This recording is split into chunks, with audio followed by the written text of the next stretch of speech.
So I'm John Kruger. Today's talk is about how product-focused companies optimize for developer autonomy. So glad you all made it, glad you're all interested in this sort of thing. So a little bit about me. I work for a company called Upstart, and I'm a director of engineering. We are a lending platform, and our mission is to enable effortless credit based on true risk. So we partner with banks and credit unions that want to have a lending platform or lending program. We use artificial intelligence and machine learning to do a better job of assessing true risk beyond just people's credit score. Our company was founded in the Bay Area. We also have an office in Columbus, but like everyone else now, we are now hiring from anywhere. But we do have an office in the short north. But we get people from everywhere because it's great. All right, so we have a problem. Building software is just too hard.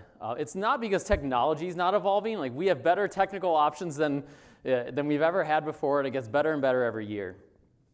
So I've always been fascinated with how every company, when they're small, they start out moving really fast. And then they grow, and they all seem to end up being big and slow. So they get too much bureaucracy, you need approvals for everything, the complexity gets really high. You get managers that just start focusing on advancing their career at the company and organizational politics. Nobody set out to be like this. Nobody said, oh, that's our dream. We want to be big and slow. That's how we measure success. So at Upstart, I've been there about 3 years. When I joined, we had 250 employees. Now we have more than 2,000 employees. So it's really gotten a lot bigger over time. And we are no longer a startup. We're a public company now. We are no longer a small company. So we have to actively fight bureaucracy and things that slow us down. And this is a big focus for us, that we actually have people spending time on and focusing on this sort of thing. So product-focused tech companies like Upstart have been focused on this problem for a really long time. And their goal is they want to be able to move fast, they want to adapt to change quickly, and they want to remove unnecessary friction to building good software. So I'm going to use my experience as Upstart, how we do things as an example. By no means do we have everything figured out. We didn't invent these ideas. We don't succeed at following our own principles every day, but we try really hard to do the best that we can. So what kind of value are you chasing as a company? Are you chasing linear value, or are you chasing exponential value? A lot of companies, especially in their engineering departments, are trying to pursue linear benefits. So the whole IT is a cost center thing, where we're trying to cut costs, we're trying to find inefficiencies in the process and eliminate waste, and by doing so, make more money for the company because it costs less to run IT, as they say. The problem is those things have diminishing returns, so you can only squeeze so much out of that orange, and as you try to squeeze more and more out of the orange, it gets harder to do, and it gets more painful for the people involved. So I've been at places where I've been part of this kind of cost squeezing, and it's very painful because you don't really feel like you're in a situation where you can succeed.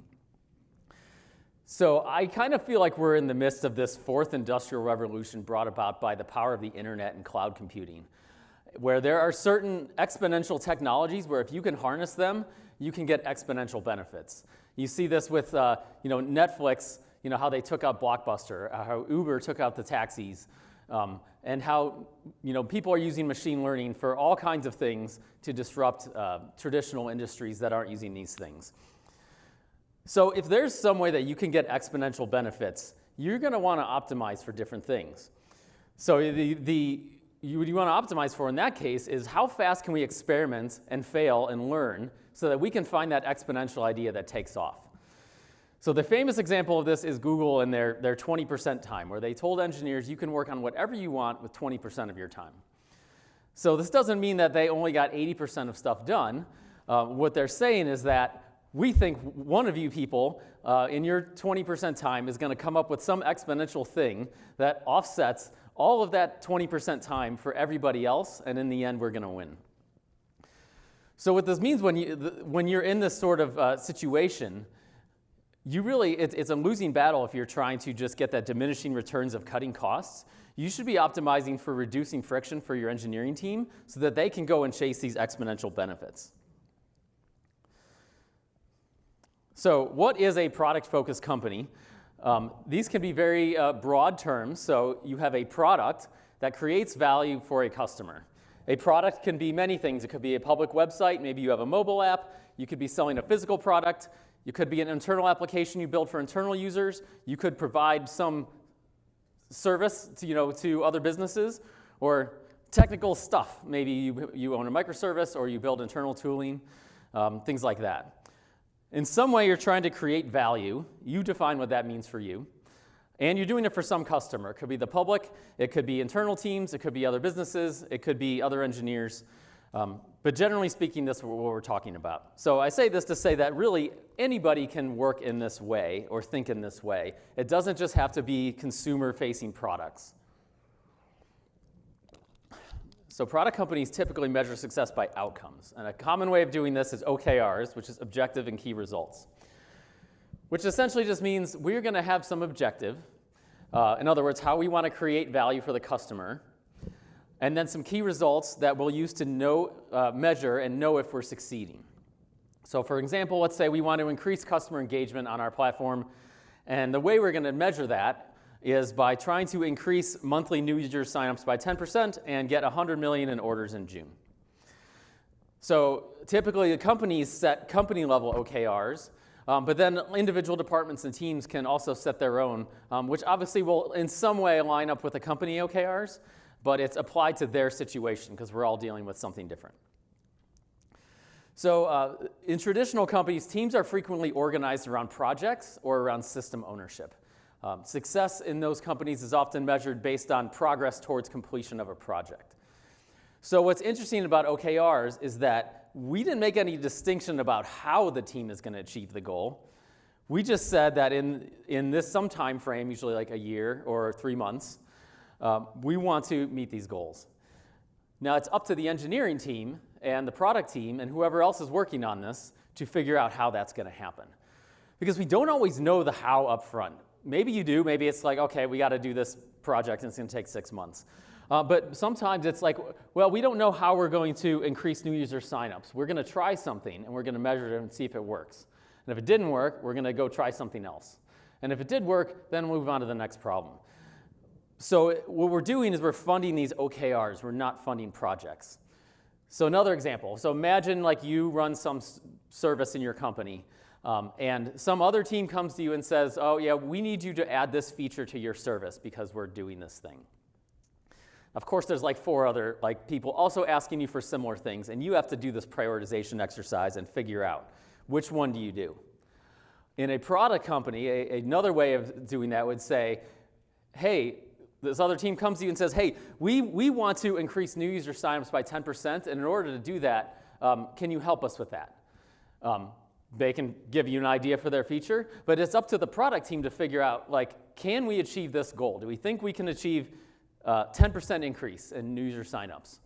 If the answer is yes, now we can prioritize based on value. It's much easier to, now you might still be comparing apples to oranges a little bit, but now we're talking value.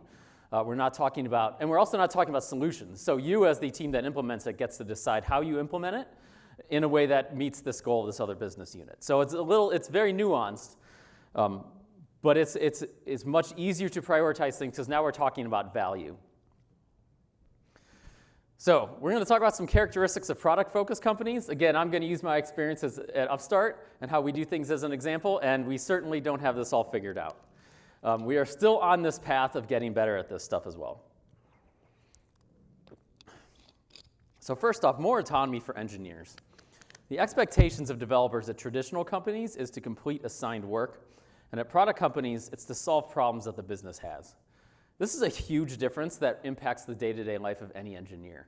I love the quote from Steve Jobs where he said, we don't hire smart people to tell them what to do. We hire smart people so they can tell us what to do. And that's really how we should be thinking about things.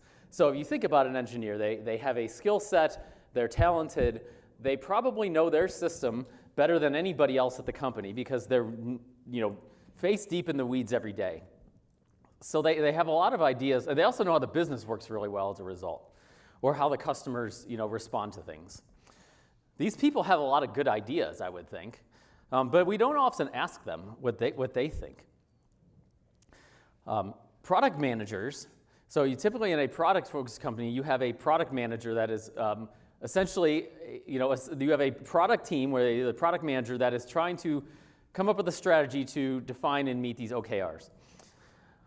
Product managers define the what, so the product requirements, and the why, so the product strategy, and engineering owns the how and the when. So in traditional companies, engineers are often given very detailed requirements. So a business analyst or a business person is actually defining the how. But that cuts the engineers out of that process. So at Upstart, we talk a lot about, like, we want engineers to have end-to-end ownership of projects. So that might mean, like, you're working with a product manager. The product manager is writing up high-level requirements of, this is the thing we're trying to achieve as a business. These are the the requirements of the feature that we're going to build, what it needs to do. This is how we're going to measure success. And then engineers take it from there. But they work in a very collaborative fashion. So an engineer, typically, especially on the senior end of engineers, might work with a product manager to refine these initial requirements documents, then take it and do any technical design they have to do, architecture, collaborating with other teams when necessary, breaking down the work. So we still break down the work into tickets in Jira. You don't have to do it that way. We still do that. But typically it's engineers doing that and thinking about how we're going to do this as a team, thinking through all the little edge cases that often aren't in the requirements document because they're more high level, and we're also sort of helping to define the solution at the same time.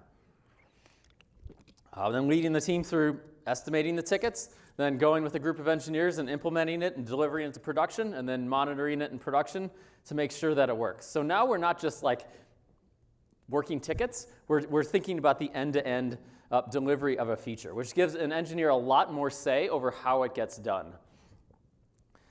And this is good because as engineers, you often know, it's because you know the technology better than anyone else, you can start to be smart about the way that we build it. Like, oh, you want to build this feature this way, but that's actually really hard to do. If we just change this thing a little bit, we could get it done a lot faster.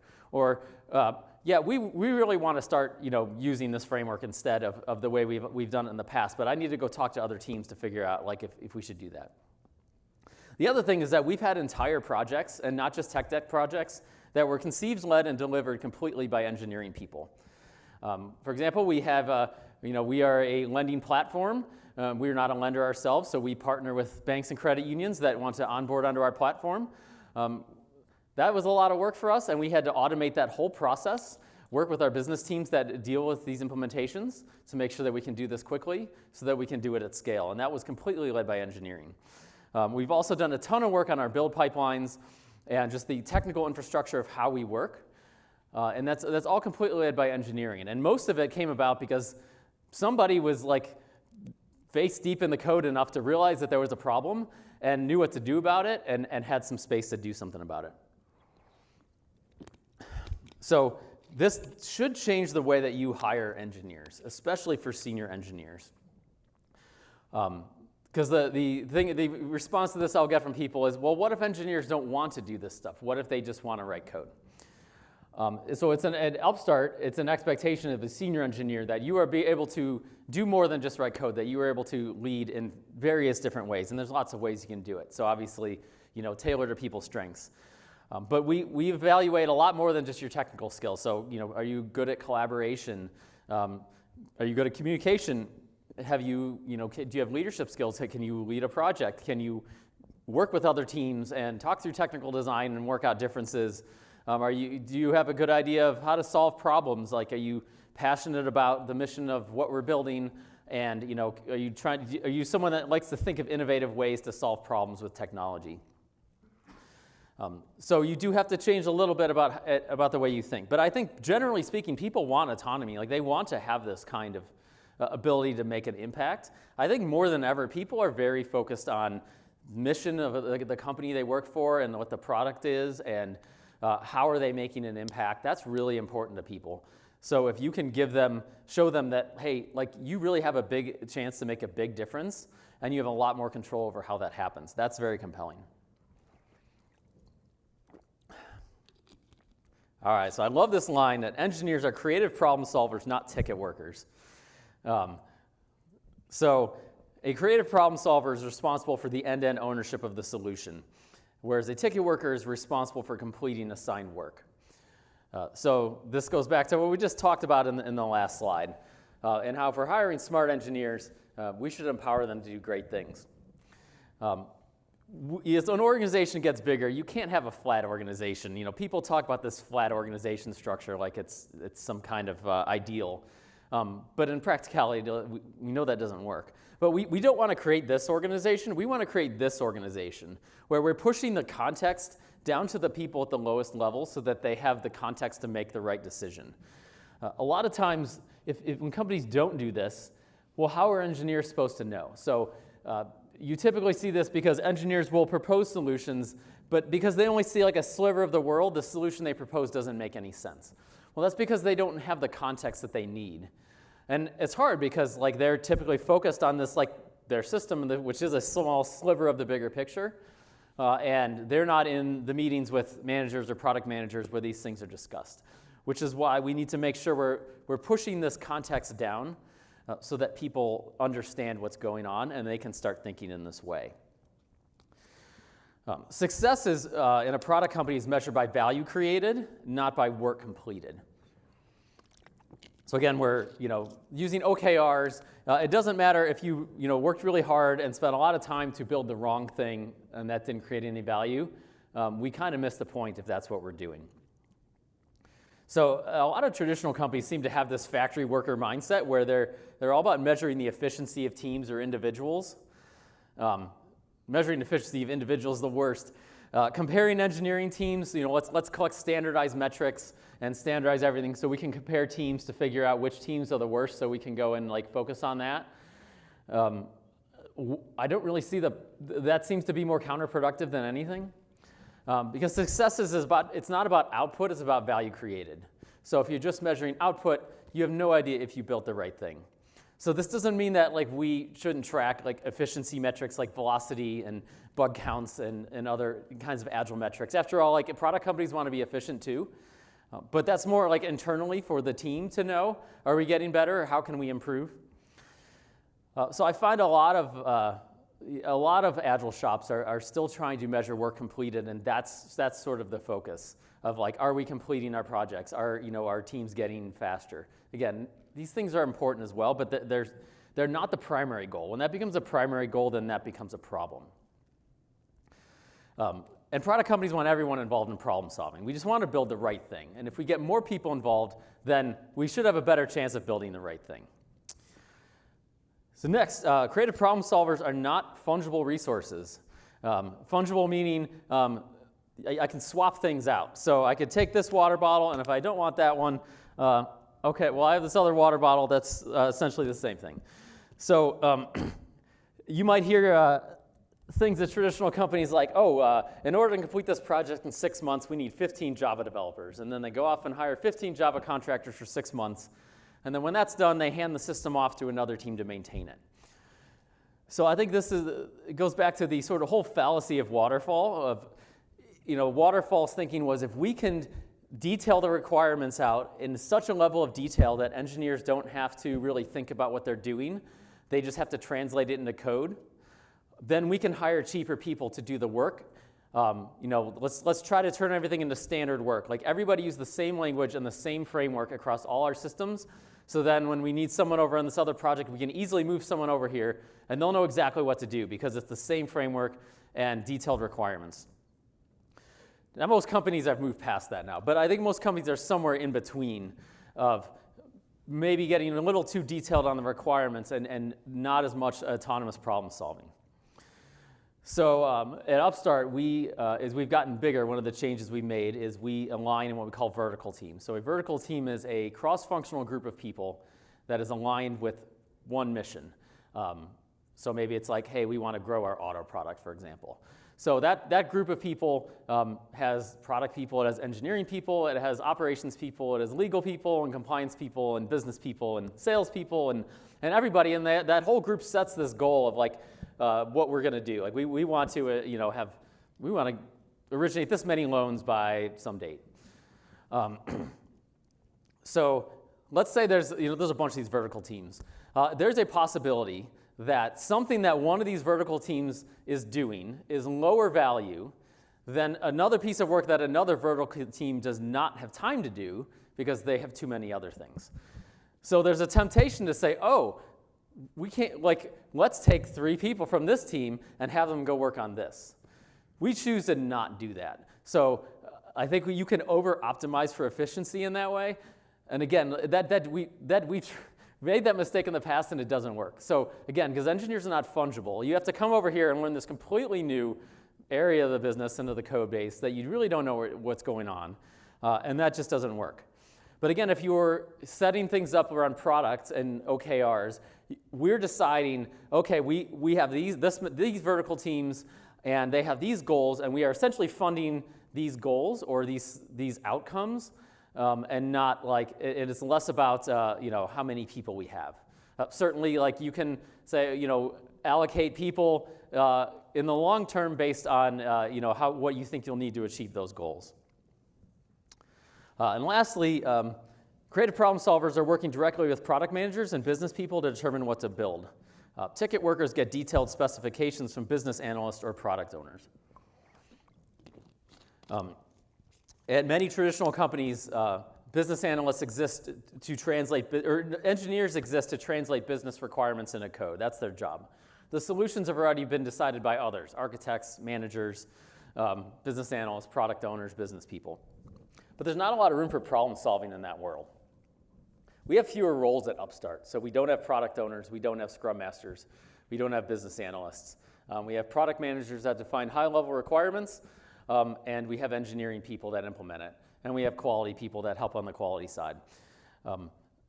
So like the problem with having more roles, not that like you shouldn't ever do that, but it becomes this game of telephone. So a business person has an idea that comes to a product owner. The product owner talks to a business analyst who like writes this down in detailed requirements that goes to the engineer. The engineer and the business analyst and the QA person get together and talk about it, and they have a lot of questions about the requirements. So then it goes back to the business analyst who talks to the product owner, who talks to the business person, who gives them an answer, and then it goes back through. And then at some point, the engineers are like, well, why don't I just go talk to the business person and like sit with them and we can sort this out? Exactly. So that's sort of how we want to work. If we empower people to have more autonomy, then we can have them go and get involved in more parts of the process. So their problem-solving part of their brain is working. And it's more about close collaboration and rapid iteration. When we have fewer people involved, that's a little bit easier to do. So more exposure to the business. Again, there's usually fewer roles between engineers and people in the business, and we're organizing in these cross-functional vertical teams. So within your vertical team, you know a lot about what that part of the business is trying to achieve. And you have more exposure to business metrics.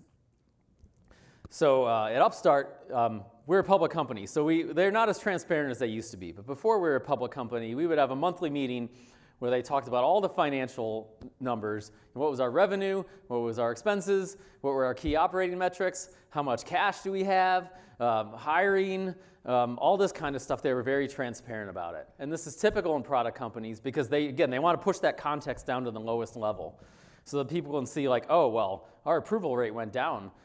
That's not good. We should do something about that. I got some ideas. So again, like getting more exposure to that kind of thing, it's all in the name of pushing that context down to the lowest levels.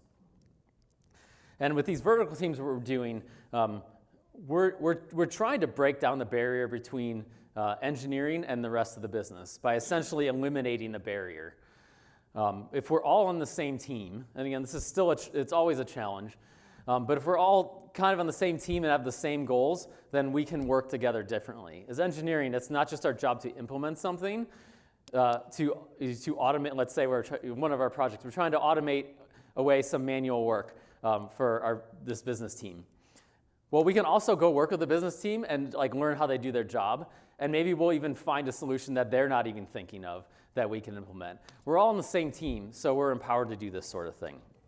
So this is kind of a big deal.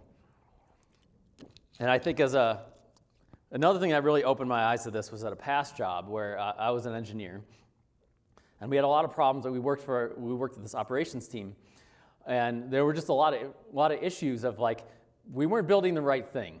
We're doing all these projects that seem to be great, but the actual people doing, like on the operations team doing the work, just had a million complaints of like little things, like it takes me 3 clicks to do this, or when I search by this field, it doesn't work.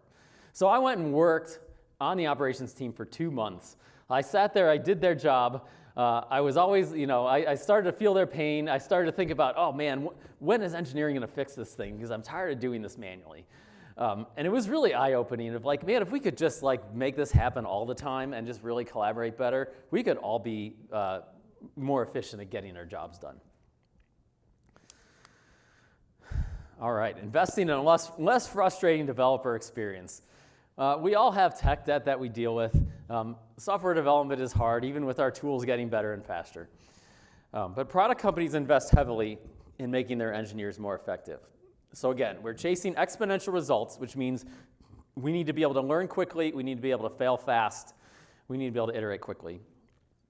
So we think there's a lot of value in making things as easy as possible for engineers to do that and be able to go faster with less friction.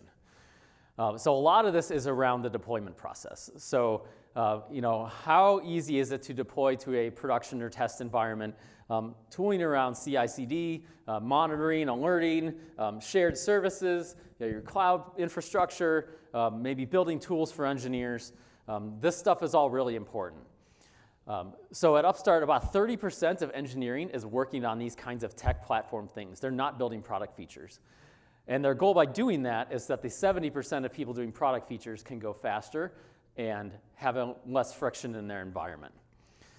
This is very common in a lot of product-focused tech companies. So Google does this State of DevOps report every year. And they've done research, and they found that excellence in software delivery and operational performance is correlated with organizational performance in technology companies. In other words, there's tangible business value enabling your teams to go faster, and specifically if you are able to deploy faster. So they looked at 5 different categories. So, and they sort of like give, for like, what does an average company look like, and what does a good company and an elite company? So deployment frequency, how often does your organization deploy code to production or release to end users? Google says an elite company can do this on demand and multiple times per day. What is the lead time for changes? So essentially, you got through your code reviews and you merged it to the main branch. How long does it take to get it to production? Google says elite companies can do this in 1 hour. Time to restore service. How long does it take to restore service when a service incident or defect that impacts users occurs? Elite companies do this in less than 1 hour. What percentage of changes to production or things released to users result in degraded service? Elite companies, it's 0 to 15%. And reliability, the degree to which your company can keep promises and assertions about the software they operate. So you have your SLAs or availability, latency, performance requirements. How good are you at meeting these things? And I'll give you, if you want the slides, I put a link to this thing. It's a very long document that is a very interesting read if you are interested in this sort of thing. So I highly recommend it. So I'll give you the slides at the end, or you can take pictures. So these things are correlated with business success. So how good are you all at this sort of thing? So more frequent deploys is an absolute game changer. So many people I talk to, their company does releases on a regular cadence. So a common one is we do 2-week sprints and we deploy at the end of 2 weeks. And they will say that it's not worth investing in the testing automation that is needed to decrease that frequency to get it to something like every day. So let me tell you a story, and maybe this will change your mind. So imagine you're deploying every 2 weeks. So inevitably, you're doing some 2-week sprint, and you get towards the end of the sprint. And so one of these tickets it's on the brink of not making it. So you go to your business people or whoever your stakeholders are and be like, hey, we're not sure if we're going to get this done in time. Is that okay? Can this wait 2 weeks? Maybe they say yes. Maybe they say no. Okay, what do we got to do about it? Well, we've got to like shuffle things around or get someone else to help, or we got to swarm on this thing to get this one thing done. So maybe the feature might miss, it might not. So then you go and you deploy to production. So let's say you have an issue in production. Well, now you have a choice. Do we try to scramble and fix this issue? Maybe you can fix it quickly and just roll forward and off you go. But if you can't and you have to roll back, well, now you just roll back 2 weeks worth of changes. Well, somebody probably needed that stuff that they were really counting on having in the next 2 weeks. So now you've got a really tough call. Now, maybe you have 30 microservices at your company because everyone's doing microservices. And you're having to deploy them all together. Because, after all, we got to sort of do this big end-to-end smoke test to make sure that everything works. We can't just deploy one or the other. So now let's assume that, let's say that the cost of deployment and regression testing went down to 0. So you can deploy seemingly instantly at the push of a button, and there's no manual regression testing needed to do it. So now you can deploy anytime. So it was common in this environment is to use feature flags. So you don't want to just merge something and have it go to production at some random time that is soon, but you don't know exactly when it's going to go live. So if something goes wrong, you kind of want to be around to make sure you can do something about it. So I use feature flags. So things can get deployed, and then you go turn the feature flag on when you're ready. And then if things are working, well, great, off we go. If things aren't working, okay, then I can turn it off. Maybe you can roll your new change out to 1% of your user traffic. And I can just watch my observability metrics to compare that with the other 99% of the traffic and see if the graphs line up. Or I can watch for new bugs that might come in. If you find a problem, okay, I'm going to shut that off. I'm going to go fix my code. Again, the cost of deployment and regression testing is 0 because we automated all our tests. So now I'm going to try again in a couple hours. I try it this time, no problems. It works, great, off we go. So now, just within a day, I was able to get something into production, work through the kinks of the mistakes that I made, and now this thing's live. I don't have to wait for the 2 weeks, the 2 week cycle to deploy. And I don't have to worry about well, if I can't get it in, I got to wait another 2 weeks. So notice what I didn't talk about. There was no validation in a staging environment where I manually, had a QA person manually test something. They may do the testing, but they may do it in production because I just turned it on for 1% of the traffic, or I just turned it on for their user account, or I just turned it on for internal users, and they were able to go and try it there. And if it works, I'm done. It's very easy to diagnose and fix a production issue because you're going to have all this. You're going to have to invest in observability. So all these kinds of things to see that did our throughput, increase or decrease? Did our error rates increase? I'm watching my bug tracking tool. But it's really easy to figure out what caused the issue because we just deployed a small number of changes. So it's pretty easy to figure out if it's my code or not because there wasn't a lot going out. You don't have the rollbacks of 2 weeks worth of changes. We got stuff to production much faster. We have less process and project management needed because we don't have to have the whole ooh, this feature might miss the cutoff conversation that we've been having. And then we've also shifted our validation efforts from end-to-end testing, which is why you had to deploy those 30 microservices on the same cadence. And we're focusing on validation and production based on observability metrics. So now you have a lot less need for release trains where we're releasing all these services independently. Now all 30 services can deploy whenever they want. So some of that's kind of the benefit of microservices, right? You get small code bases. It's easier to deploy, smaller units of functionality. If something goes down, the whole thing isn't degraded. So now teams are empowered to just deliver things faster. So an engineering team with these tools will be able to work faster than one that doesn't have them. So at Upstart, we're a fintech company. We work with bank partners. They have very high expectations for quality, so we do as well. Quality is of the utmost importance. But yet we believe in all these things. We don't have all these fancy capabilities yet that I just mentioned, but we typically deploy to production every day, and we're working on getting more sophisticated in our build and release process because we just think it's that important. So that small startup that's trying to disrupt your company, they probably can do this because they don't have all this friction and overhead and history and all that. So they're probably starting out this way. Large tech companies that are way bigger than our companies are also doing this at scale, and we use their systems every day. So anybody can do this, but it is an absolute game changer. So if you want to hear more, there's a talk here that I highly recommend about a company that did this and just how it changes your mindset. So I think when you can deploy things in this way, it changes the way you think about frameworks like Scrum. So if you don't have the concept of a release cycle anymore, some of that process starts to make less sense. Because before, like, your sprint was also a release cycle. And because of this whole like conversation at the end of what if this thing misses, your sprint has to have a very firm commitment. Like, the engineering team has to have a really good idea of, we really think we can get this done in 2 weeks, and we're going to try really hard to make sure we did that.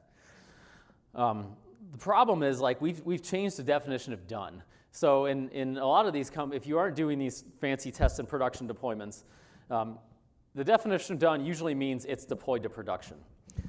Well, now we've changed the definition of done, because not only does it have to be deployed to production, we're going to have to roll it out. And we may roll it out incrementally, like 1%, and then 10%, and then 20%. And we might need to watch traffic a while to make sure we have statistical significance in the results, and that it's not just an anomaly. Or maybe you have to wait for some like process to run on the weekend to validate it. So sometimes validating in production can actually take a couple days. And then maybe you find a problem and you got to fix that problem. So done now means it's like in production, turned on, rolled out, and like fully working, and that we aren't going to have any bugs. Well, it's kind of a little hard to do that in a 2-week period. You can take your tickets down into very small incremental things that maybe in terms of how much code you write or the size of a PR is pretty small. But in terms of turning it on and calling the whole thing done, it can be a bit of a longer process. But we're also eliminating a bunch of other things that would have slowed us down. So you can really, a lot of times at the end of your sprint, there's some kind of a demo and sign off before the deployment. You really can do this anytime. I mean, I could go to the business person and be like, hey, here's what we have. We want to turn this on. Like, can I show it to you? And sign off is more about like when we turn it on in production, or maybe when we deploy it if we aren't using feature flags. Again, we got these cross-functional teams, so we should have access to all these people that we need to get sign off. Now, sometimes you have bigger features where you need a lot more process around it. We have that as well. So not everything is like this simple. Sometimes it is more complicated. We need multiple teams to do things, and we need to like sign off on the whole end-to-end integration, or maybe we have an integration with an external team. That we will have more process around because it warrants it. But we only have the process when we need it. So I think in product teams, you tend to have less usage of scaled agile frameworks because there's just a lot less of this collaboration that's needed. We really try at Upstart to reduce cross-team dependencies as much as we can, because it leads to, it's just very hard to manage. It's hard to do all that project management work, dealing with, there's a bunch of teams doing work, and if one of them's late, the whole project's late. That's really hard to do. So we treat it more like the open source model, where you have a team that is sort of the owner of some service. They're like the core contributors. But anybody can come in and submit a PR. They obviously have to play by the rules of the core contributors, but anybody can contribute. But the nice thing about that is if some other team needs work done, they can come in and just do that work. Now, there's obviously trade-offs. There's times where that work is like so complex where that doesn't work. But for a lot of smaller things, they can just go do their own work. So again, now this is empowering a cross-functional vertical team to be autonomous and achieve their goals on their own and not be dependent on all these other people to help them do work. Obviously, the ideal is like if we can start building services. So now it's like, okay, to get this functionality, we just need to use this service that exists. That's the best situation. Obviously, you work to getting to that, but like not everything is at that level of maturity. So again, we want to optimize for autonomous teams. There's a good article here. This blog, Pragmatic Engineer, is excellent. It's written by a guy who is an engineering manager at various tech companies, and lots of insight into how the tech industry works and trends and things going on. Some of the articles are free. This one is free. Other ones you have to pay for, but I pay for it and I love it. So at Upstart, we still use Scrum-like processes because that bi-weekly cadence of meetings is nice. It just kind of is nice to like plan, on a every 2-week basis. And if we have to meet with stakeholders, they like to have a regular recurring meeting that they can know about. So some amount of that is good, and we keep all of that. But it does change the way that we build and deliver code. So when you have engineers that have higher leverage and higher autonomy, this often leads to higher pay. So again, engineers aren't just coders, they're problem solvers. So that they're worth more because they can create more value. This is a self-reinforcing cycle of this leads to getting higher caliber talent. Higher caliber engineers want to work with other smart people and will often tell their friends to come over. And you sort of start to accumulate these really strong teams. And companies can afford to do this because we're optimizing for exponential value and not for linear value. So you see this all over the place in tech companies. And that's why companies can pay what they do, because they're optimizing for different things. So what's your next step? So do these ideas sound appealing? Is this something you think you could implement in your company? It may seem like it's a big challenge, which it probably is. It's really hard to make this kind of change. But every journey starts with a single step. And what if your competitors get good at these things and can outperform you? So, I mean, just like anything, any hard change in life that you would do, set a goal, clearly articulate the benefits, set time frames around it, figure out how you want to get there in an iterative manner. You may not get there overnight, but if you start working in this direction and you understand why you're doing it and able to sell people on why this matters, you will eventually get there. Like I said, I work at Upstart. We are hiring for many roles across engineering and machine learning, including engineering managers, for pretty much all of our teams. If you're interested in that, you can check out our open roles or come to our booth or talk to me afterwards. We're always interested in talking to people. All right, any questions? Anybody in the room want to yell some out? I don't know if you have any on Slack.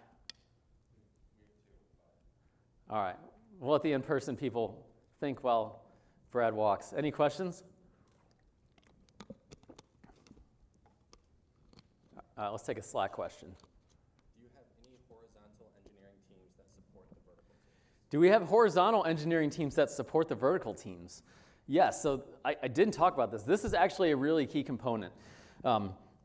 Because there are times when the vertical team thing is great. But what we found is that there are certain things that system does not incentivize. So let's say we have, just for the sake of this example, we have 5 vertical teams doing 5 different products. And one of those teams, there's some shared code base that they want to implement some feature in.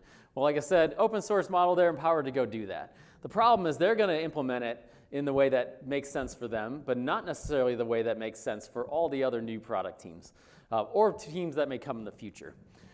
So we've realized the need for some teams to say, like, this is a core service and a core capability of our organization, because we have all these cross-cutting projects that are like very important to the company, but not none of the vertical teams are incentivized to do it. So that's where we form the horizontal teams that may own some critical component. It could be some cloud infrastructure, like very technical thing, or it could be some business component, like we own this service that deals with repayments of loans, because repayments of loans is so complex that we don't want everybody else to have to go and figure out how to do this.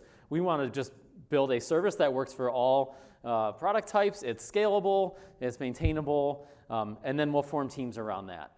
So there's a lot of nuance in figuring out when to do that, but it's very important to do that as well. So we're still learning how to do that, but we have been doing a lot of that lately. So great question, whoever asked. Yes? Are engineers writing acceptance criteria? I would say they are, yes, they may be working with product managers because a lot of times you're going to have questions. But engineers often writing the acceptance criteria. But so then the next question is, well, how do you know the engineer is writing the right thing? So that's where it's important that we're, again, cross-functional, we're working with product managers, business people, whoever, so that we know that we're building the right thing.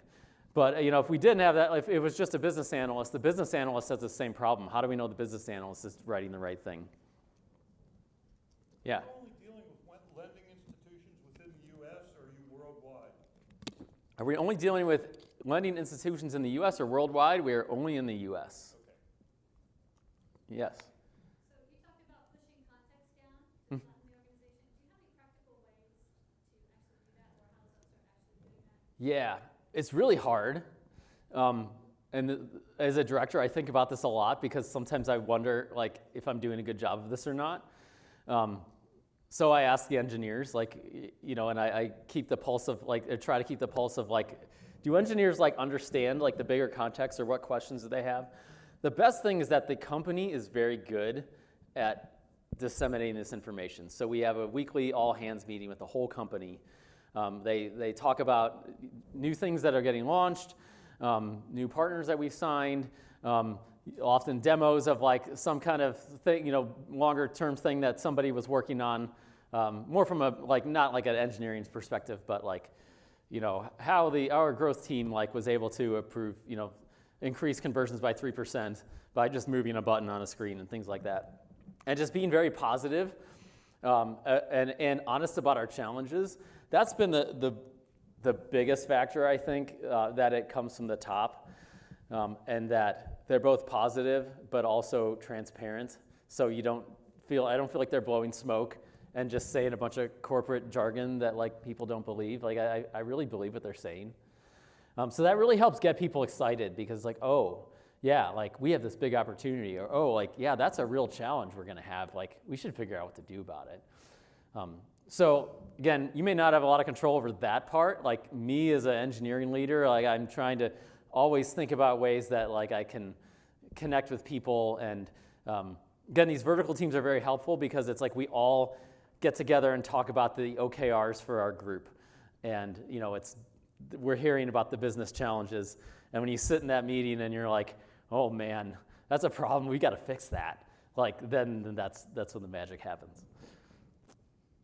Yeah. How does the added responsibility of the development team to build requirements and such affect timelines? How does the added responsibility of for engineers of having to work on requirements affect timelines? We wait until like we've done all that before we start talking about when it's going to get done. Just like you would in any organization, like you kind of have to have the requirements and know what you're building and estimate it. And then you can start talking about that. And a lot of times we even have to do a little bit of the work to really get a sense of how hard it is, and then we can talk about it. So we do like to set timelines for things, but a lot of times it's like, well, we'll set a date for a date. Like we can't tell you now, and we don't want to just give you an answer that's just a complete guess. And because nobody wants that, like that's too inaccurate. Yeah.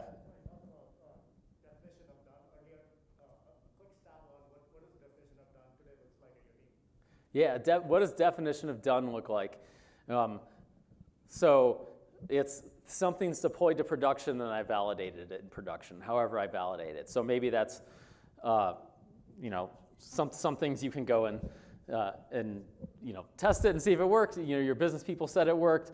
You watched your observability metrics and there's nothing that degraded. You didn't have bugs, those sorts of things. Do you think you had another Slack question? It's a longer one. So this person is noticed in a product-focused, product-led organization. It tends to put more emphasis on the product manager. Mm-hmm. And they're wondering if you have any advice, if they're following right, that product focus means more collaboration with the manager, product manager, not necessarily more authority. So in a product-focused company, it typically gives more authority or emphasis to the product manager. So how do you best work with them? I think like we all want the same thing. We all want to succeed. We all want to achieve our goals. And nobody more than the product manager, because they're the ones that are often like talking to the executives or other people about like the strategy that they're building. And a lot of times like this stuff is hard, you know, like you might try something and it might not work. So they're really incentivized to do it. So like a lot of times just asking, how can we help? Writing requirements is hard if you've ever tried to do that. Like it's hard to think of everything. It takes a lot of time. So just being able to dive in with them, be like, hey, can I help you with this? Or like, I have some questions about this. You know, I'm interested in this. So like that kind of stuff goes a long way. I think product managers want to be very collaborative.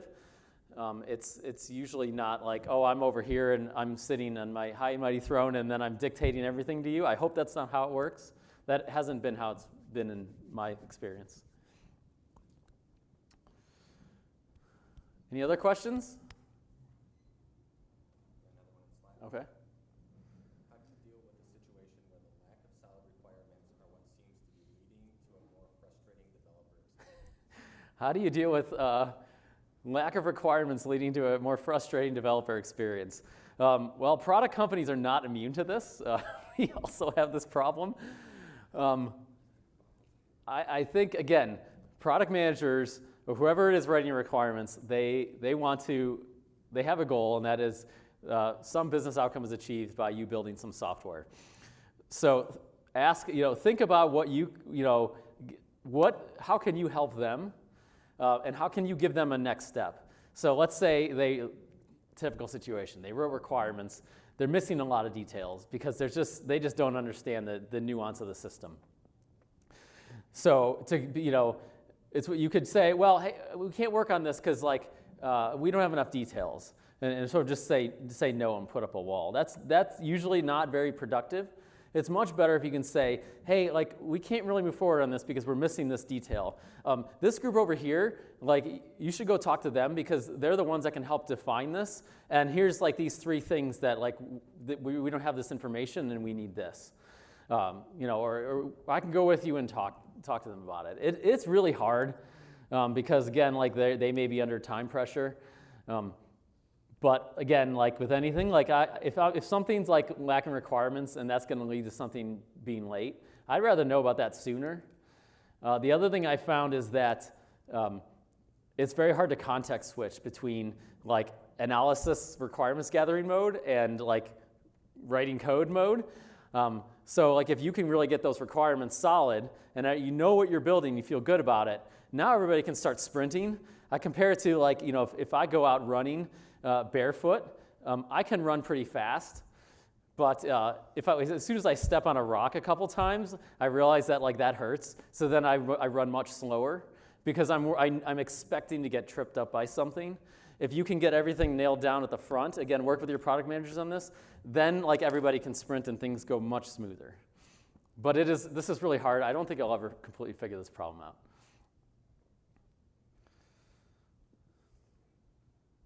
Yes? One last one for you. Do you feel like having that close relationship with the business makes it easier for you to sell tech debt? Ooh, good one. Does having that close relationship with the business make it easier to sell tech debt? Maybe, not always. I think the challenge is always articulating it in terms of things they care about, value, which is not always easy to do. So there's a lot of trickiness in being able to do that. Obviously, tech debt is really important, and we should keep up with that. So the best is if you can some way quantify it in terms of things people care about, like revenue or customer frustration and that sort of thing. Ideally, you can set up some metrics around that. That's hard. One thing we started doing is we're having monthly reviews of our observability metrics, and we're inviting the product managers to it.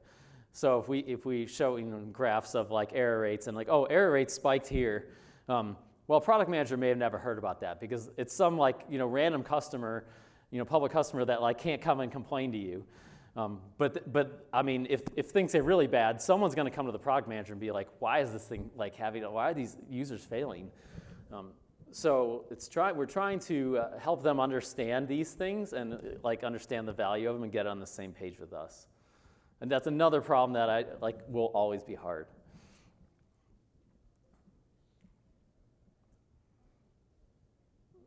Any other questions? No? Any else on Slack? No? All right. Well, it was great spending time with you. Thank you all for coming.